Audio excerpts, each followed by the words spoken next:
escritor Alan Pauls nació en Buenos Aires en 1959. Ha oficiado de periodista, crítico de cine y literario y durante 6 años fue profesor de literatura en la universidad. En 2003 ganó el premio Herralde con su novela El pasado, la que fue llevada al cine por Héctor Babenco en 2007. Entre sus obras se encuentran El pudor del pornógrafo, El coloquio, Wasabi, Historia del llanto y el ensayo El factor Borges.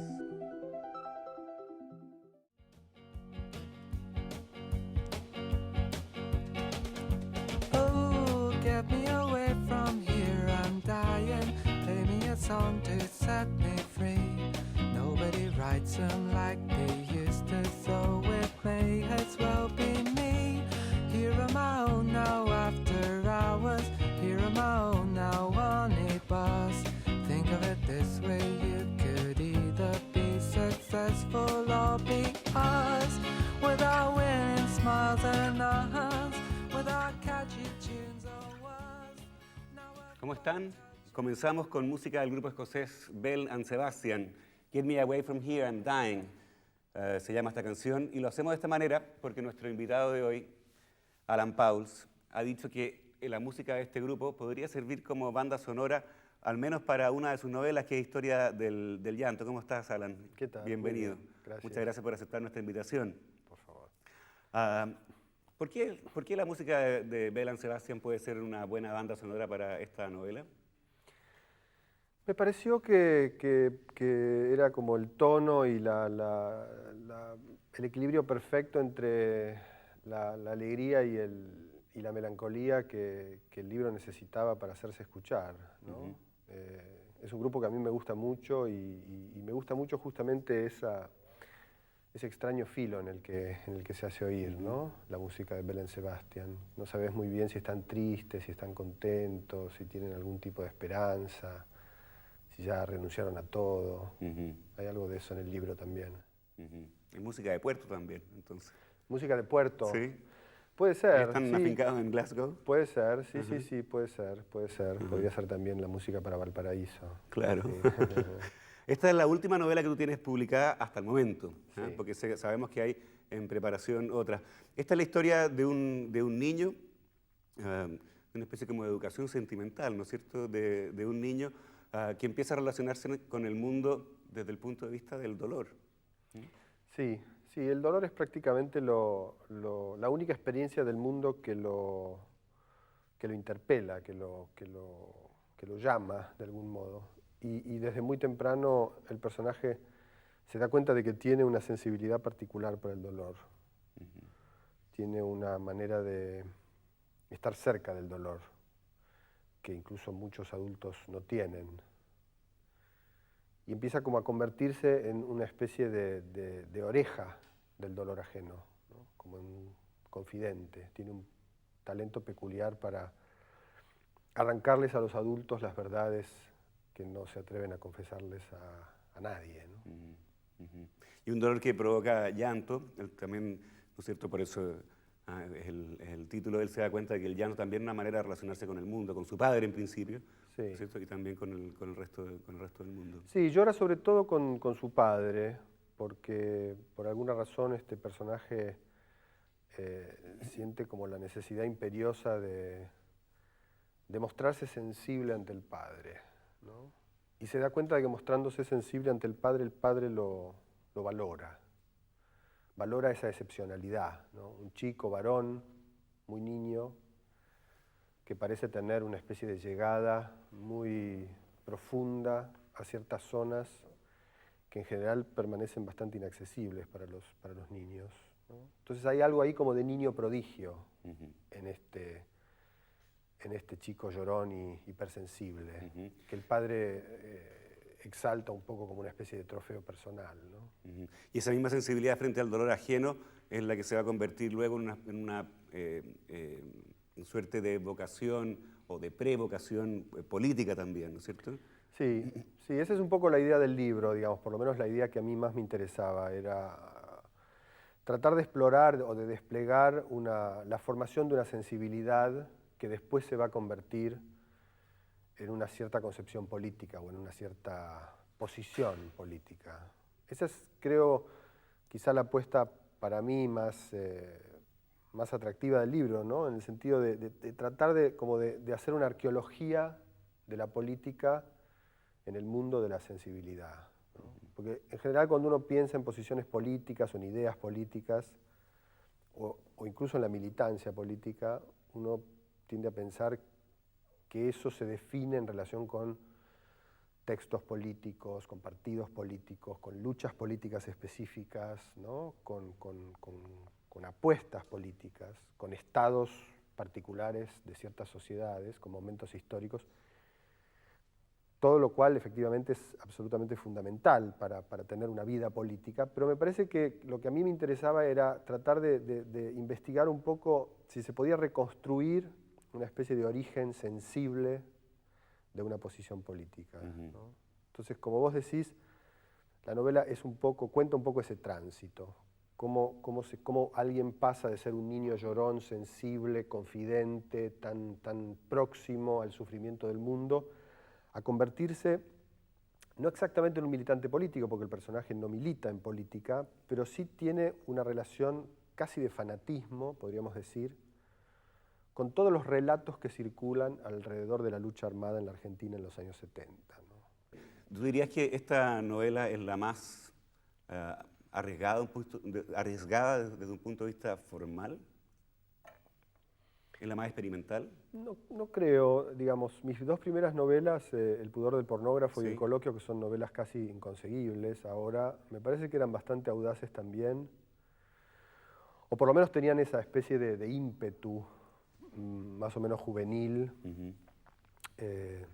vanguardista, podríamos decir. Tengo la impresión más bien de que en Historia del Llanto lo que pasa es que es una novela que viene después de otra novela que es El pasado, que es una novela que se leyó, podríamos decir, ¿no? Que se volvió muy rápidamente legible. Pero cuando yo terminé de escribir El pasado, la verdad que no tenía absolutamente la menor noción de que esa novela iba a ser tan legible como finalmente fue.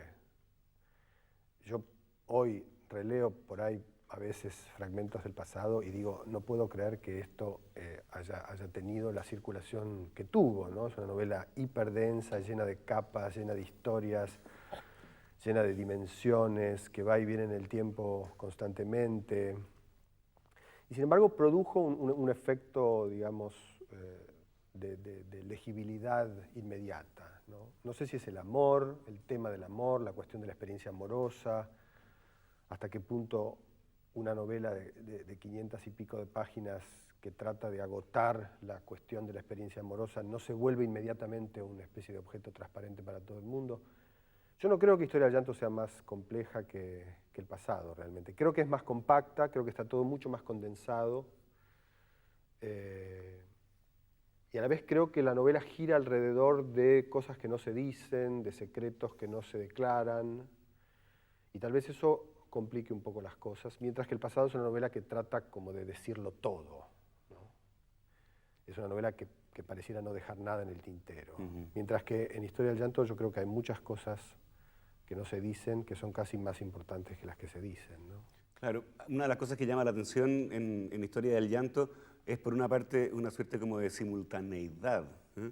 Dentro de una misma frase se manejan tiempos distintos. Sí. Y eso, desde un punto de vista formal, es un desafío, desde luego, un desafío de escritura, y también muchas veces se vuelve un desafío para el lector. Para el lector, sí. Bueno, me gusta la palabra desafío, sí, me gusta la palabra desafío en general y me gusta también para un escritor y sobre todo para un lector, ¿no?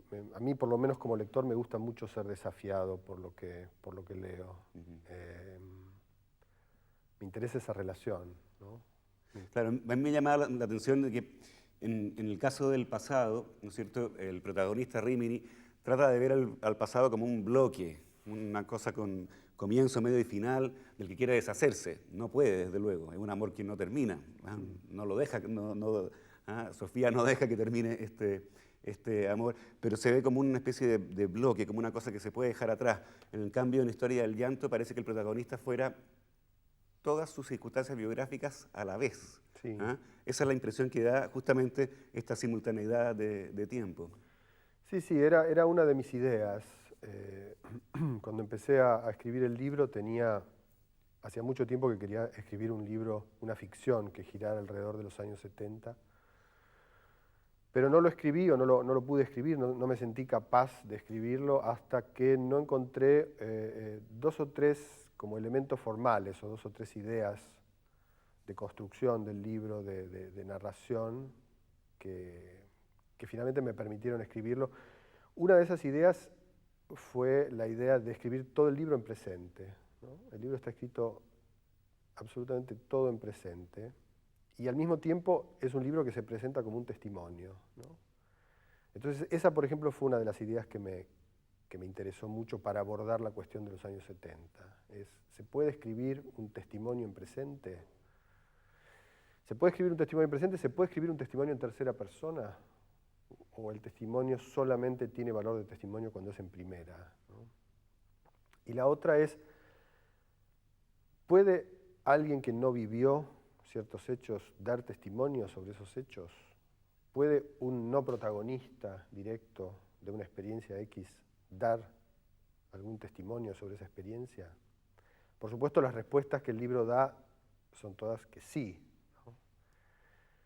Aun cuando cada una de esas ideas sea perfectamente discutible en todos los campos, digo, en el campo del género del testimonio y también en el campo de la política, etc. Pero me interesaba básicamente que el pasado, en el caso de Historia del Llanto, no fuera una cosa fija, una cosa ya dada, una cosa ya construida, ya hecha, sino más bien que el pasado pareciera estar haciéndose a medida que se lo recordaba, a medida que se lo reconstruía, a medida que se lo contaba, ¿no? Porque yo creo que efectivamente es eso lo que pasa con el pasado, ¿no? El pasado realmente no existe como tal, ¿no? Quiero decir, no hay una experiencia intacta, pura, original, que uno pueda decir, eso es el pasado, ¿no? Creo que esa experiencia que uno llama el pasado es una experiencia que está todo el tiempo reescrita, reelaborada, repensada, Reactualizada. incluso falseada, ¿no? Incluso malversada, siempre desde una situación presente, ¿no? Ese es un poco también el sentido en que se hace la historia, creo que se escribe la historia, ¿no? Quiero decir, los historiadores cuando trabajan sobre la Edad Media o trabajan sobre el siglo XIX o sobre, no sé, la época antigua, digamos, por más que se sumerjan en esas épocas, por más que reconstruyan con el máximo detalle y con la máxima fidelidad esos periodos que estudian, me parece que la perspectiva desde la cual hacen eso es siempre una perspectiva presente y siempre hay algo de la situación presente de ese historiador que seguramente explica el modo en que ese historiador lee una época que ya pasó, no sé, hace 1000 años, ¿no? Entonces ese es un poco el sentido de que el libro esté escrito todo en presente. La idea más bien de que el pasado se fabrica siempre en el presente, ¿no? Y creo que la Argentina de hoy también es bastante ejemplar en ese sentido, ¿no? Muchos de los años 70 que hoy están en discusión en Argentina son años 70 que han vuelto a la mesa de discusión porque los años 70 están hoy aquí presentes entre nosotros, ¿no? A propósito de los años 70 hay una cosa que nos toca especialmente a los chilenos porque este niño hipersensible, ¿no es cierto?, le toca ver por televisión el golpe de Estado en Chile, la muerte de Allende y la asunción del poder, ¿no es cierto?, de manera violenta por parte de Pinochet. Y sin embargo, un niño que ha llorado desde niño, que ha usado, perdón, desde chico o desde su más tierna infancia, un niño que ha usado el llanto incluso casi como moneda de cambio, frente a esta imagen, frente a este hecho, se ve imposibilitado de No llorar. puede llorar, sí. Su amigo llora. Sí. Casi le envidia el Sí, llanto sí, es al un amigo. momento de envidia tremendo, tremendo. Quisiera poder llorar como el amigo. Sí, yo creo que bueno, ahí el personaje pasa como a otro estado, ¿no? Creo, se da cuenta de que todo lo que fue su educación sensible, sentimental, digamos, ligada al llanto y al sufrimiento, tiene que pegar un salto y convertirse, eventualmente si tiene que convertirse en algo, en algún tipo de acción política, ¿no? En algún tipo de de discurso político en todo caso, ¿no? De hecho, en ese momento el personaje ya está completamente impregnado de la literatura revolucionaria de la época, es casi una especie de teórico como sobreentrenado, digamos, de toda la literatura que se escribe en... La causa peronista, Estrella Roja, El Sí. Combatiente. Esas son las revistas, Sí. los órganos de prensa de las organizaciones guerrilleras, las más importantes de la época, el ERP y los montoneros aquí en Argentina. Pero también el personaje agota prácticamente toda la biblioteca de la literatura de izquierda latinoamericana, ¿no? Y hay una cosa que a mí me gustó mucho como recuperar, por supuesto de mi experiencia biográfica también, pero también supongo una experiencia generacional, histórica, latinoamericana, que es, digamos, la idea, el momento como de gran perturbación en el que gente como yo, nacidos a fines de los años 50, principios de los 60, que de algún modo crecieron en un medio más o menos progresista, pero al mismo tiempo consumiendo mucha cultura de masas, y dentro de la cultura de masas, por ejemplo, los superhéroes norteamericanos, Superman, etc., como a los 13, 14 años, de repente,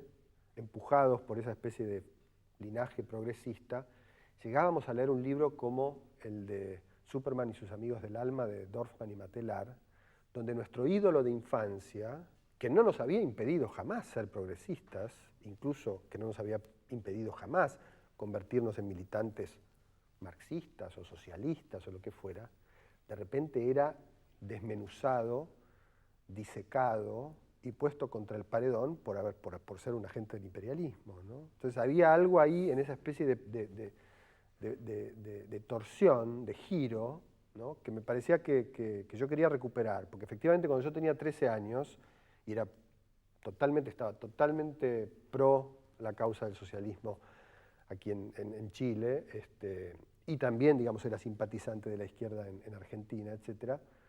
De repente tenía que leer a Dorfman y Matelar, porque era un poco la literatura que había que leer si uno era de izquierda, y al mismo tiempo leer a Dorfman y a Matelar me obligaba a desertar, podríamos decir, a renegar, e incluso a combatir con uñas y dientes toda la tradición, digamos, de cultura popular urbana que me había alimentado de algún modo durante más de una década, ¿no?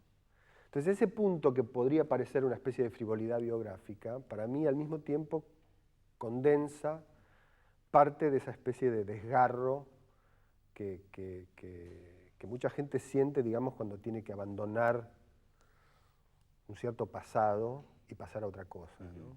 Casi como traicionarlo un poco. Sí, que en ese momento, por supuesto, yo no lo experimentaba como una traición, me parecía que tenía que derramarse la sangre de Superman para que pudiéramos acceder al socialismo, digamos, ¿no? Me parecía que efectivamente no estaba mal sacrificar al hombre de acero por el socialismo, ¿no? Pero creo que en términos de formación, en términos de experiencia cultural, ese tipo de momentos en los que hay que, digamos, deshacerse de algo que ha sido muy importante para uno, para suscribir otra cosa, para adoptar otra cosa, para adherir a otra cosa, son momentos que me parece que dejan huellas, que dejan muchas marcas. ¿Te acomoda la forma de nouvelle, de novela corta? Sí, me gusta mucho. De hecho, los primeros libros de ficción que yo escribí fueron libros muy cortos en general, libros de 150 páginas más o menos. Y me parece que la nouvelle tiene algo muy especial, digamos. Una novela no es una novela corta y tampoco es un relato largo. Hay una especie de dinámica totalmente particular que tiene el género y que para mí tiene que ver básicamente con el secreto y con el enigma.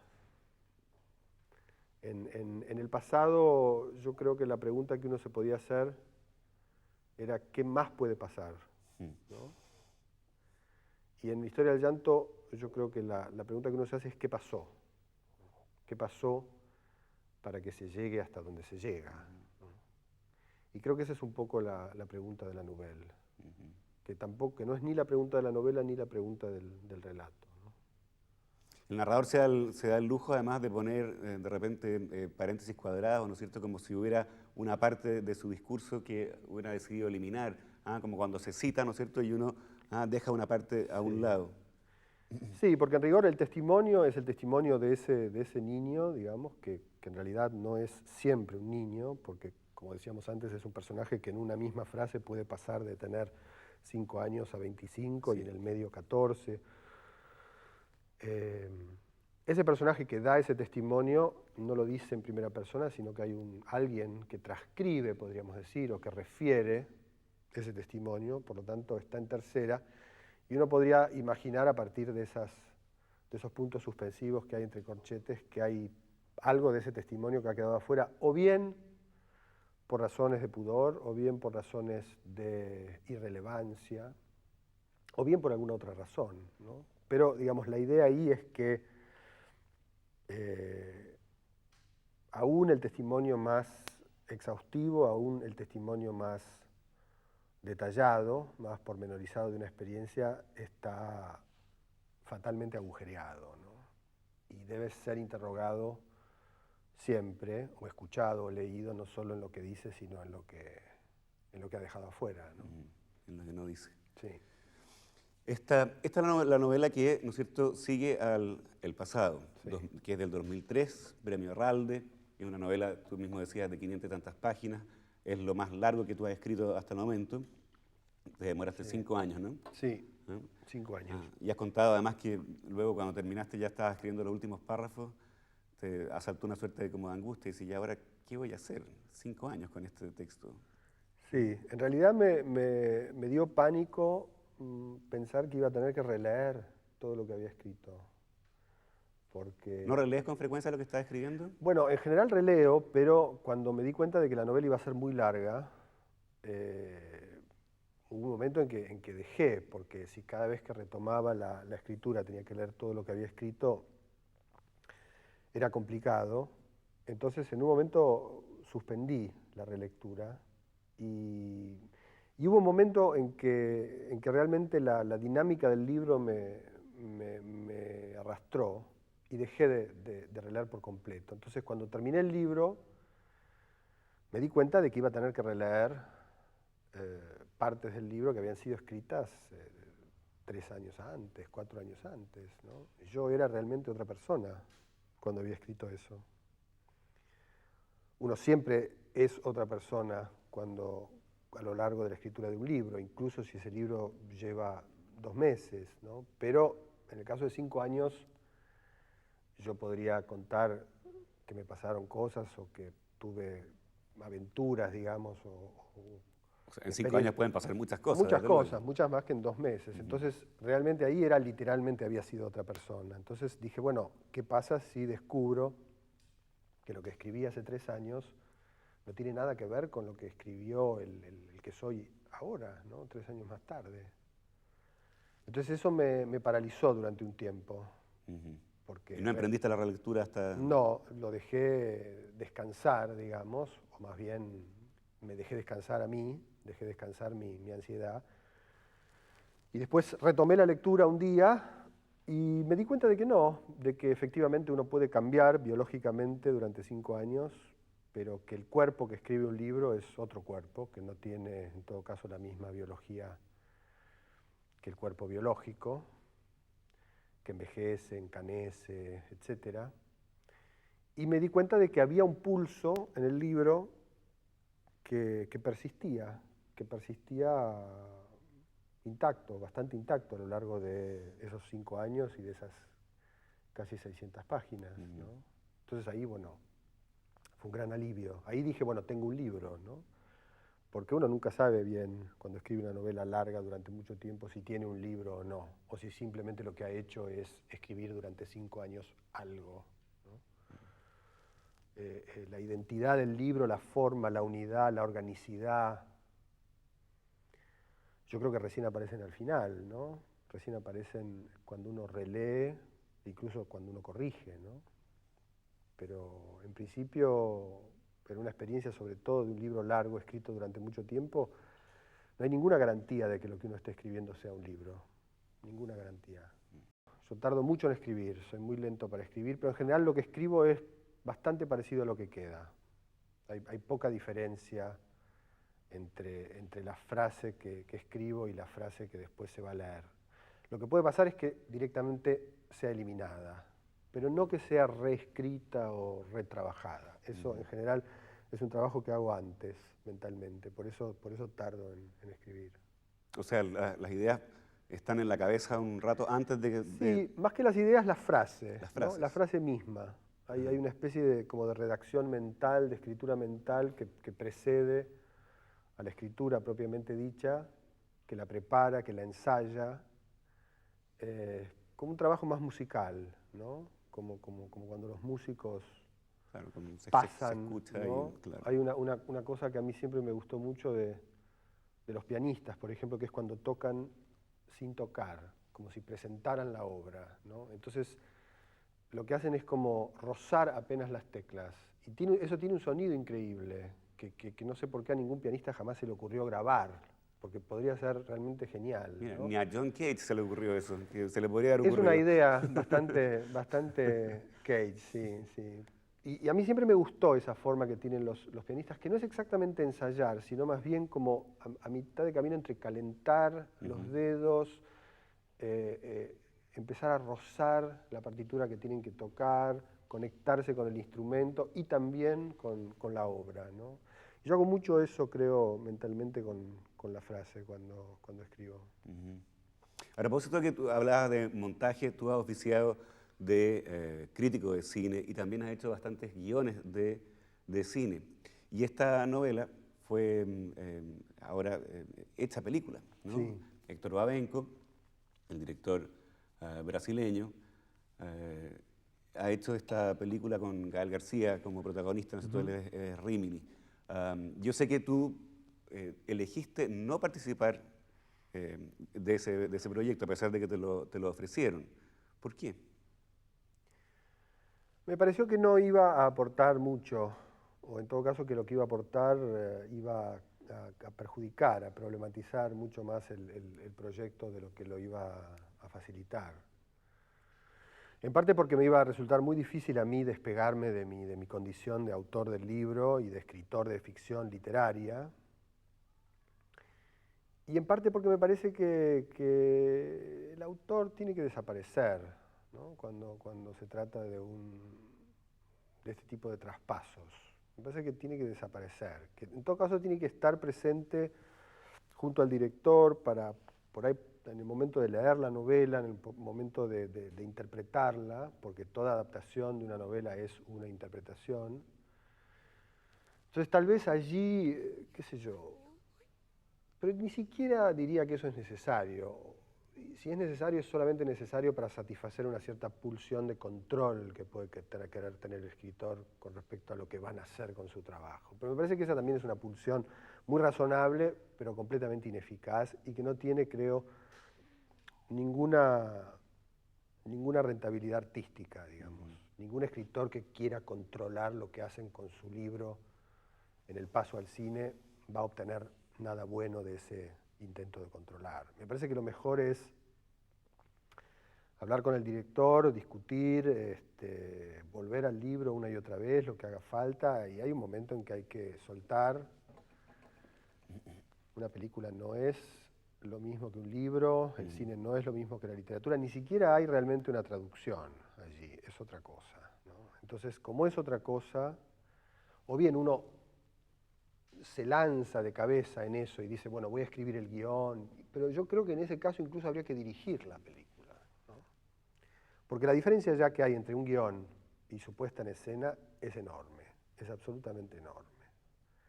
Y creo que el cine realmente se juega en la puesta en escena, no se juega tanto en el guión.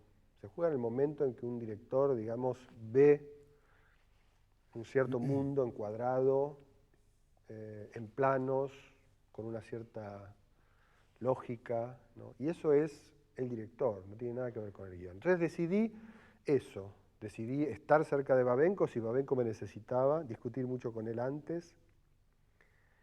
Pero hubo un momento en que me di cuenta que Babenco estaba solo, ¿no? Y que estaba bien que estuviera solo. y yo no podía, digamos, si me proponía acompañarlo ahí, solamente iba a estorbarle. Así que opté por ese camino que, por otro lado, también me garantizaba a mí como eximirme de cierta ansiedad, ¿no? Estar como todo el tiempo pendiente de cómo van las cosas, de cómo sale, de si se consiguió tal cosa o no, de si... preferí, digamos... También era no tener responsabilidad sobre ese producto. No tener responsabilidad, más bien no tener, no depender de eso. Yo me di cuenta de que si participaba del proyecto iba a estar como chupado por el proyecto durante un tiempo largo, porque los proyectos de cine llevan mucho tiempo, mucho tiempo, ¿no? Por lo menos 1 año y medio, 2 años, si no más. Entonces dije, yo no quiero estar pendiente durante 2 años de mi vida de lo que se está haciendo con mi novela, digamos.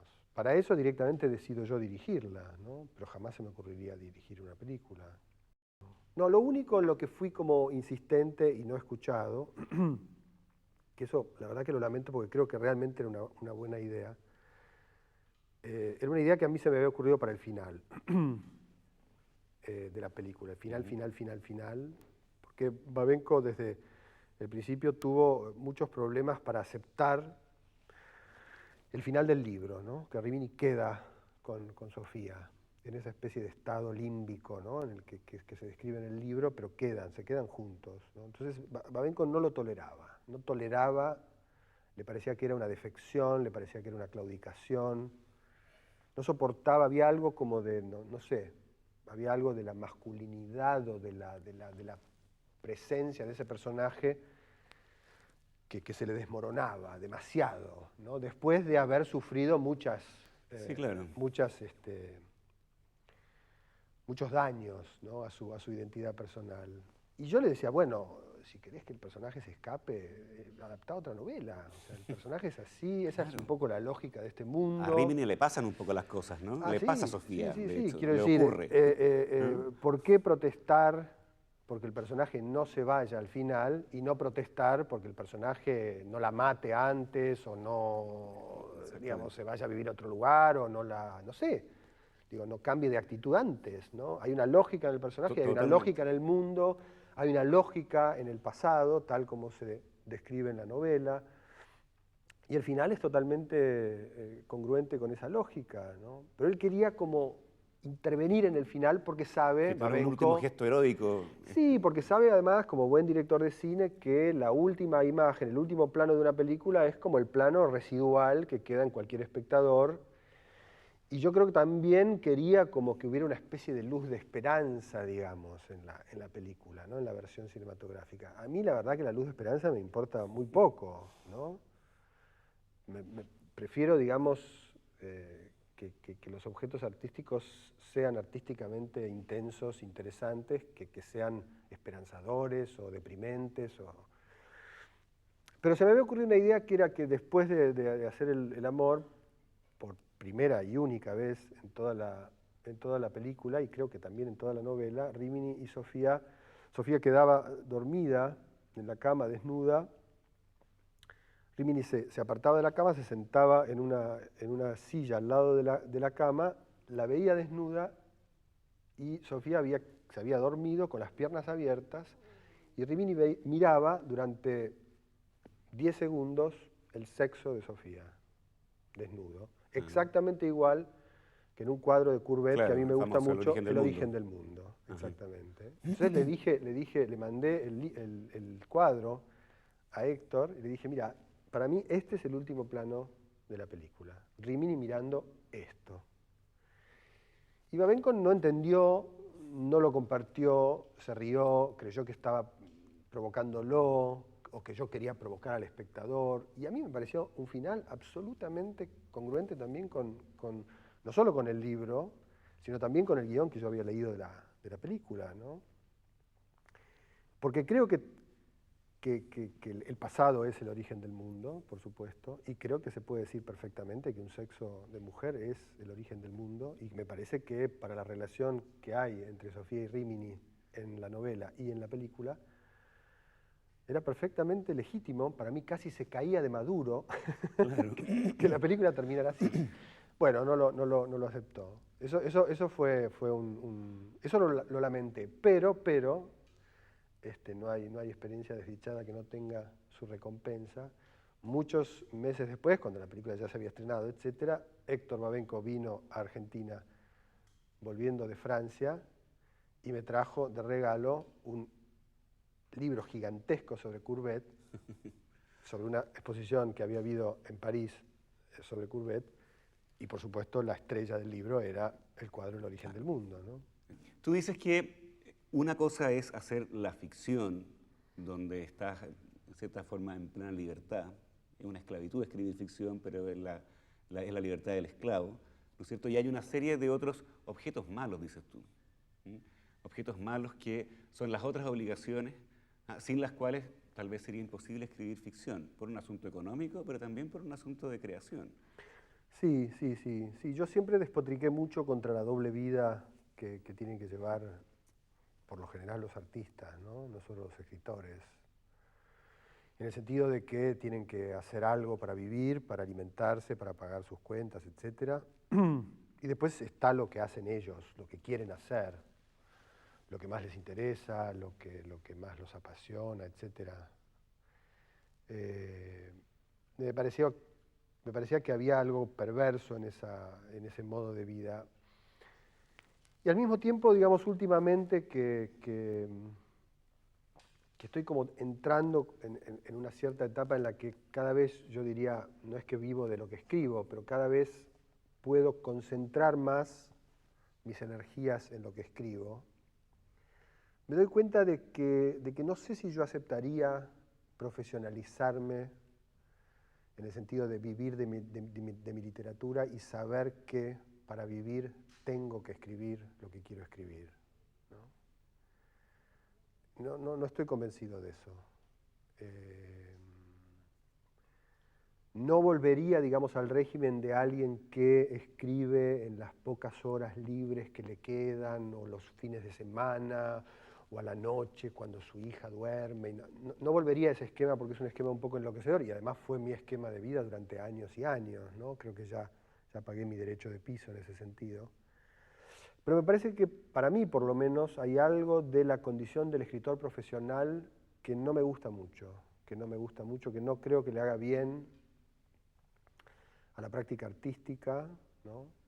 No sé cómo funciona eso con los artistas plásticos, por ejemplo, con los artistas visuales, que tienen como una relación con el mercado, yo creo, muy diferente de la que tienen los escritores, ¿no? Los artistas plásticos y los artistas visuales en general son mucho más contemporáneos que los escritores. Los escritores somos gente muy antigua, ¿no? Es un gremio muy antiguo, que tiene ideas muy antiguas sobre el mundo, algunas de las cuales no están nada mal, creo, ¿no? Una de esas, para mí, es como la preservación de cierta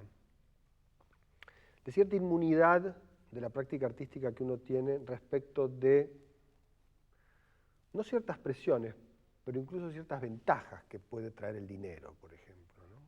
Quiero decir, yo no sé cómo sería para mí escribir una ficción teniendo que entregarla en un plazo X. Me parece que no toleraría del todo bien ese tipo de límite, ¿no? De contexto. En cambio, sí se tolera cuando se trata de una columna o una crítica de cine. Sí, incluso yo, por ejemplo, no solo la tolero muy bien, sino casi que la exijo y la necesito cuando escribo ensayos. Ensayos, el factor Borges, o el libro sobre Puig, o el libro que escribí sobre el diario íntimo, o el libro que escribí sobre Lino Palacio, que un famoso dibujante de historietas argentino. Todos los ensayos que yo escribí, los escribí siempre por encargo, porque hubo alguien, un editor, que supo detectar en mí un deseo que yo mismo, en muchos casos, no sabía que tenía, ¿no? Entonces me dijo, mirá, estoy armando una colección sobre grandes primeras novelas latinoamericanas digamos, de los 50 para acá.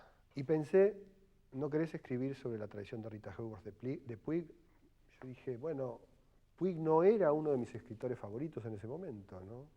pero dije, ¿por qué no obligarse a leer bien a Puig, por lo menos una novela, con el pretexto de escribir un ensayito, digamos, de 100, 120 páginas? Escribí ese ensayo y entré en el mundo de Puig, y Puig se convirtió para mí en mi escritor, digamos, faro, podríamos decir, ¿no? El escritor sin duda más importante de la literatura argentina de los últimos 40 años, ¿no? Y ese es el sistema que tuve con todos los libros de ensayo, ¿no?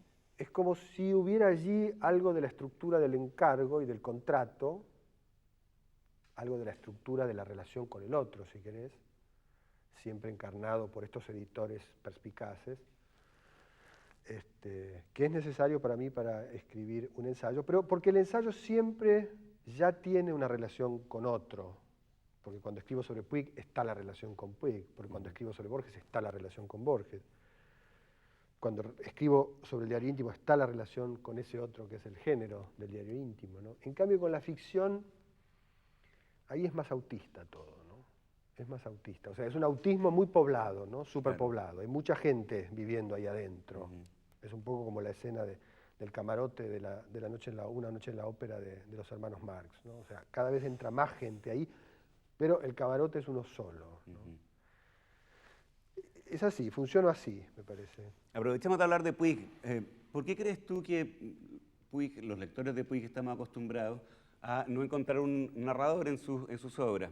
Encontramos más bien obras dialogales o obras epistolares, ¿no es cierto? Pero no está esta voz del narrador, ¿no es cierto?, a la que nos están acostumbrados, por otra parte, la mayor parte de la literatura.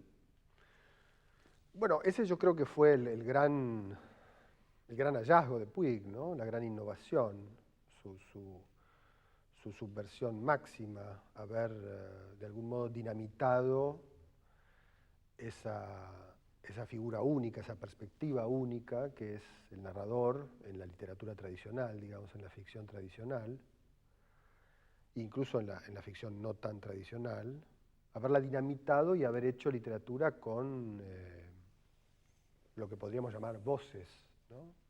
Son los personajes los que hablan. Sí, son los personajes, a veces son incluso instancias que no, casi anónimas, ¿no? Qué sé yo, por ejemplo, hay novelas enteras construidas con documentos de archivo, qué sé yo, con prontuarios policiales, con informes, con partes, con informes de inteligencia, ¿no? De Buenos Aires Affair es una novela que está construida así, transcripciones de sesiones de psicoanálisis, transcripciones de conversaciones telefónicas, o sea que a veces ni siquiera hay un personaje detrás, ¿no? Sino simplemente lo que podríamos llamar una máquina de registrar, un monitor, ¿no? Y creo que eso fue lo que hizo que Puig en algún momento fuera muy resistido y sobre todo completamente incomprendido por los grandes escritores de la tradición anterior, ¿no? Está el caso famoso de Juan Carlos Onetti, un gran escritor, pero sin duda un gran escritor, digamos, del software, podríamos decir, literario pre-Puig. Totalmente, claro. ¿No? Y sobre todo un gran inventor de narradores, ¿no? Un gran inventor de voces únicas, capaces de zigzaguear, surfear, meterse, salir, digamos, o sea, el paradigma del narrador virtuoso clásico. Él fue jurado en el premio Biblioteca Breve en España, al que Puig mandó, cuando era un escritor inédito, su primera novela, en la tradición de Rita Hayworth, y cuando le preguntaron a Onetti por qué no había visto a Puig, porque efectivamente nadie lo votó, ¿por qué no lo había visto? Había tenido la novela en las manos, la había leído, ¿por qué no había detectado que ahí había un escritor, ¿no? Y Onetti dijo, bueno, porque leí la novela, efectivamente, y al leer la novela me di cuenta de cómo hablaban los personajes de Puig, pero nunca supe cómo escribía. Cómo escribía, claro. Puig, ¿no? Entonces ya esa distinción que hacía Onetti es una distinción que ya no forma parte, digamos, del mundo literario Puig, ¿no? Del programa literario Puig, Ya Onetti estaba leyendo a Puig con instrumentos anacrónicos, ¿no? Ahora, también ese sistema de Puig se naturalizó, podríamos decir, ¿no? Y es un sistema que tal vez en el cine es más, incluso hoy, que han pasado ya 40 años desde la traición de Rita Hayworth, desde la primera novela de Puig, es un sistema que en el cine se ve mucho más a menudo que en la literatura, ¿no? Por eso digo también que la literatura sigue siendo un arte bastante arcaico. No solo los escritores somos arcaicos, sino que la literatura como práctica, ¿no? como conjunto de reglas, protocolos, valores, sigue siendo bastante más arcaica que las artes visuales, ¿no? Tú has dicho que Puig, junto con Juan José Saer, junto con Roberto Art y junto con Borges, son los 4 cerebros de acero, ¿no? Sí. Y a Borges sí le dedicaste. ¿Esta también fue una idea de un editor? Sí. Bueno, ¿Este no libro? exactamente de un editor, de alguien que fue mi coequiper, digamos, mi coautor de la edición original de ese libro, que fue una edición del Fondo de Cultura Económica, una edición argentina del Fondo de Cultura Económica, y esa edición original fue una edición ilustrada. O sea, es el mismo libro, cuyo texto escribí yo solo, pero el libro era una edición ilustrada casi como un libro objeto, que tenía, digamos, materiales iconográficos, fotos, documentos, manuscritos, dibujos, que venían todos de la colección Jorge Luis Borges de la Fundación San Telmo, cuyo director, Nicolás Helft, fue el que montó, de algún modo, esa edición original conmigo. O sea, la edición original del libro estaba firmada por Nicolás Helft y por mí, aunque se especificaba dentro que el texto era mío y que la colección de ilustraciones formaba parte de la colección de Helft, ¿no? Pero en ese caso fue Helft el que tenía esta colección, quería hacer algo con su colección de materiales de Borges, que es una colección extraordinaria. Se avecinaba el centenario de Borges, 1999, y me dijo, bueno, me gustaría hacer algo con todo este material, me gustaría que escribieras algo, me gustaría que inventáramos un libro juntos. Después esa edición no se pudo mantener a lo largo de sus reediciones porque es un libro muy caro, muy difícil de hacer, y en el caso de Anagrama, un libro así no entraba en ninguna de las colecciones que existen de Anagrama, pero originalmente ese libro fue un encargo de Helft. ¿Qué es lo que quisiste mostrar de Borges en este libro? Porque parece, cuando uno termina de leerlo, a pesar de que no es demasiado largo, parece bastante definitiva la revisión, ¿no?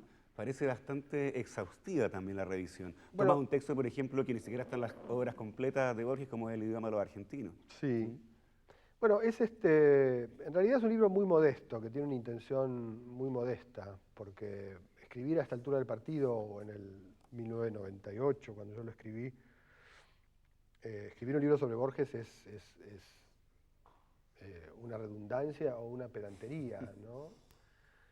Probablemente sea uno de los escritores sobre los cuales más se haya escrito en el siglo, ¿no? Desde los años 50 hasta ahora, y ha tenido toda clase de lecturas, desde las más sofisticadas, académicas, filosóficas, matemáticas, hasta las lecturas más vulgares, más periodísticas. Entonces, más bien mi intención fue escribir una introducción inteligente a Borges, ¿no? O sea, un libro que alguien que tuviera algún interés en la literatura y en Borges pudiera leer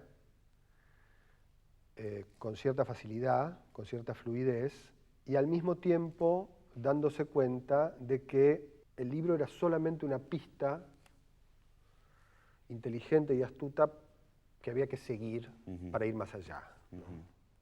En ningún momento tuvo la intención de ser la última palabra ni nada de eso, sino más bien una entrada, ¿no? Y creo que en ese sentido el libro está bastante logrado, ¿no? Me parece que funciona bien. Es un libro que se disfruta muchísimo, desde luego, muchísimo.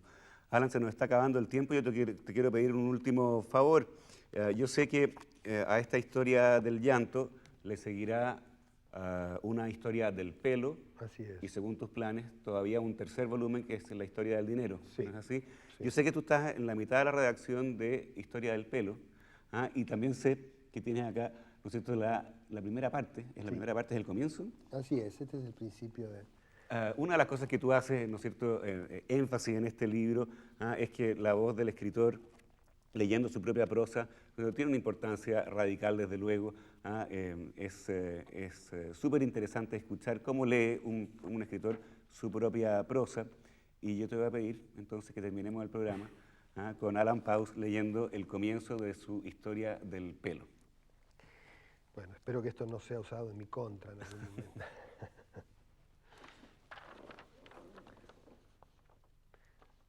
No pasa día sin que piense en el pelo. Cortárselo mucho, poco, cortárselo rápido, dejárselo crecer, no cortárselo más, raparse, afeitarse la cabeza para siempre. Nada es lo suficientemente drástico, no hay solución definitiva. Está condenado a ocuparse del asunto una y otra vez, así, esclavo, quién sabe, hasta reventar. Pero incluso entonces, o no ha leído que no les crece el pelo también a los cadáveres, o eran las uñas. Una vez, en verano, escapando del calor, son las 4 de la tarde, casi no hay gente en las calles, se mete en una peluquería desierta, le lavan el pelo.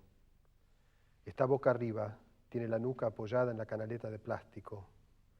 Aunque está incómodo y le duelen las cervicales, y lo inquieta un poco la desaprensión con que su garganta parece ofrecerse al tajo del primer degollador que aparezca, el masaje de los dedos, la luz, la nube de perfume vegetal que se desprende de su cabeza y la presión de los chorros de agua tibia lo embriagan, transportándolo de a poco hacia una especie de ensoñación. No tarda en dormirse. Lo primero que ve cuando vuelve a abrir los ojos, tan cerca que se le aparece fuera de foco, como pintado sobre una superficie de arenas movedizas, es la cara de la chica que le lava la cabeza inclinada sobre él, invertida, la frente de ella suspendida a la altura de su boca. ¿Qué está haciendo? ¿Lo huele? ¿Está por besarlo? Se queda quieto, vigilándola con sus ojos ciegos, hasta que la chica, después de unos segundos de concentración en que se priva hasta de respirar, intercepta con una uña larga y filosa el afluente descarriado de champú que estaba a punto de metérsele en un ojo. Recién despierto, no puede recordar, aunque lo intenta, cómo era en verdad esa cara 10 minutos atrás, cuando la vio por primera vez y ella sin duda le preguntó: ¿te vas a lavar? Ahora la tiene tan cerca que sería incapaz de describirla. Podría enamorarse de ella. De hecho, no sabe si no se ha enamorado ya al abrir los ojos y descubrir su rostro gigantesco casi pegado al suyo, un poco como le sucede en el cine cuando se queda unos segundos dormido y al despertar se rinde al hechizo, siempre infalible, de lo primero que ve en la pantalla. No importa si lo que aparece es un paisaje, una casa, una avenida que hormiguea de gente, una manada de animales, el portón de la fábrica de los hermanos Lumière. La primera imagen siempre es una cara. La cara es el fenómeno por excelencia, el único objeto de adoración para el que no hay defensa ni remedio. Excelente, muchas gracias, Alan. De verdad, muchísimas gracias. Gracias a vos. Bueno, terminamos así el programa, nos vamos con más música de Belle Sebastian y a ustedes los dejo invitados para una conversación, ojalá tan interesante como la que hemos tenido en el día de hoy. Monday morning, wake up knowing that you gotta go to school. Tell your mum what to expect, she said it's right out of the blue.